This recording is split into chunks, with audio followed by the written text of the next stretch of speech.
Prabowo, Nani Esdiang, bahkan Kodari pasti bakal mendidih kalau mendengar paparan dari ibu-ibu ini, guys. Itu pun kalau kuping mereka gak mampet. Nih, lihat videonya nih. Jadi jangan tanya di tangan kami 15.000 bisa jadi berapa. Dengan 15.000 yang makan bukan satu anak satu kali sehari. Ketika 15.000 dari pemerintah dalam arti bentuk bantuan sosial ditambah dengan 10.000 penghasilan ibu itu 25.000 satu rumah makan. Jangan dilawan perempuan soal pengertian gizi. Ibu belum tentu lulusan ahli gizi, tapi kami tahu kami nggak akan kasih makan anak lele mentah. Nggak ada di dalam rumus kami makan siang itu batok kelapa, air kelapa.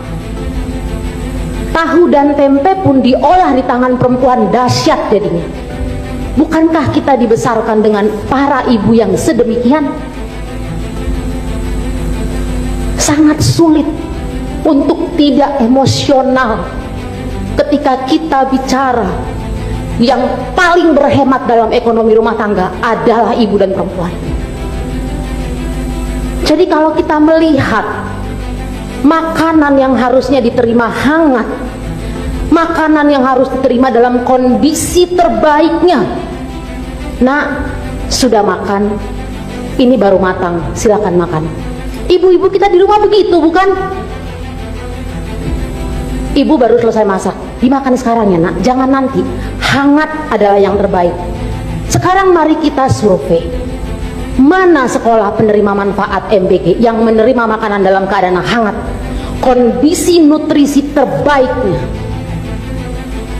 Saya berani bertaruh tidak ada, karena diperlukan jarak sekian kilometer untuk mengantarkannya. Dan mungkin saya mau merujuk kepada apa yang Mas Media pernah katakan di begitu banyak podcast, di begitu banyak acara-acara diskusi, bahwa MBG ini adalah proyek di mana bantuan sosial dari negara kepada rakyat dipotong langsung setengahnya. Ini gila sekali, bukan? Jadi sebenarnya yang paling tersinggung, yang paling tersindir, yang harusnya paling melawan adalah para ibu. Betapa pengetahuan kami dilecehkan tentang gizi. Betapa derajat kami yang katanya pilar peradaban kehidupan bangsa tidak dianggap sama sekali. Dan maaf kalau saya boleh ngomong terus terang, saya tidak merasa bangga Ibu Nani SD yang menggantikan menjadi kepala BGN sekarang. Maaf, dia tidak ada di pihak kami walau dia berjenis kelamin perempuan. Karena kalau dia perempuan yang sungguh-sungguh ibu, dia akan paham, this is not the way you feed the children. Tidak ada satupun aspek yang baik dari pelaksanaan MBG ini. Kalau kita melihat bagaimana ibu-ibu kita di rumah merawat anak-anak, this is not the way you do it. Kita yang paling paham ketika kondisi krisis sebagaimanapun, ibu menahan lapar supaya anaknya makan. Betapa hinanya anak-anak kita di mata negara, diberikan makan sampai keracunan. Dan apa tindakan negara? Adakah kompensasi? Adakah permintaan maaf? Adakah ganti rugi secara sosial? Bapak ibu yang tidak punya BPJS ke rumah sakit merawat anaknya berhari-hari tanpa kompensasi, dan kita berkata kita sedang membela orang miskin. How dare you? Bagaimana mungkin? Mereka bahkan tidak bisa punya iuran BPJS. Anaknya keracunan, diracuni oleh negara, dan tidak ada kompensasi apapun. Yang kelimpungan Pemda, bukan pemerintah pusat. Jadi sebenarnya kita harus bertanya, Bapak Ibu Dewan yang terhormat, bagaimana sih cara kita menjalankan negara ini?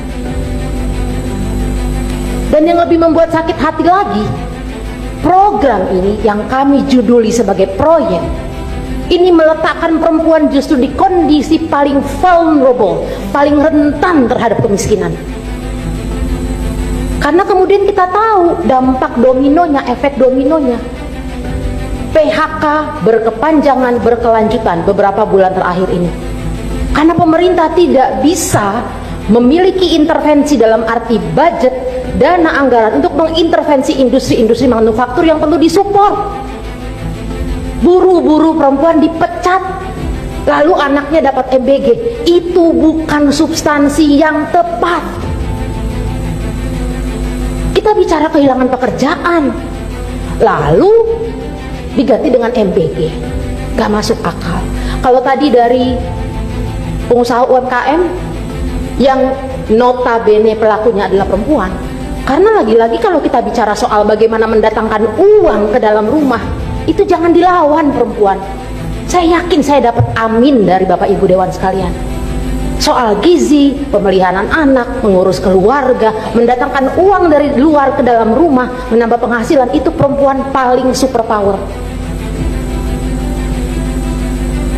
Jadi kalau program ini tujuannya untuk stunting, saya mau berbicara atas arwah almarhum ibu di Papua yang bahkan tidak bisa sampai ke puskesmas karena jalannya begitu buruk.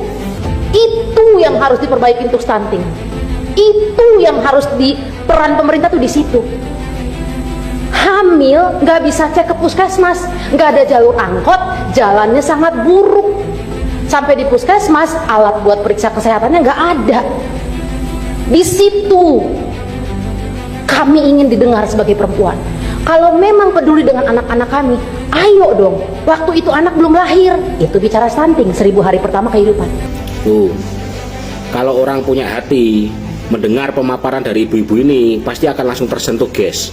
Coba bayangkan, anaknya dikasih MBG tapi orang tuanya di PHK. Bahkan anaknya yang dikasih MBG itu pun tidak kenyang karena cuma 1 kali dalam sehari, tapi satu keluarga harus menanggung derita akibat PHK, kehilangan penghasilan, dan harus menikmati kenaikan harga barang yang melonjak. Belum lagi kalau anaknya ada yang keracunan akibat program ini. Udah anaknya diracuni, orang tuanya di PHK, disuruh menikmati kelonjakan harga barang. Bayangkan tuh, apa itu yang disebut dengan mensejahterakan? Koplak.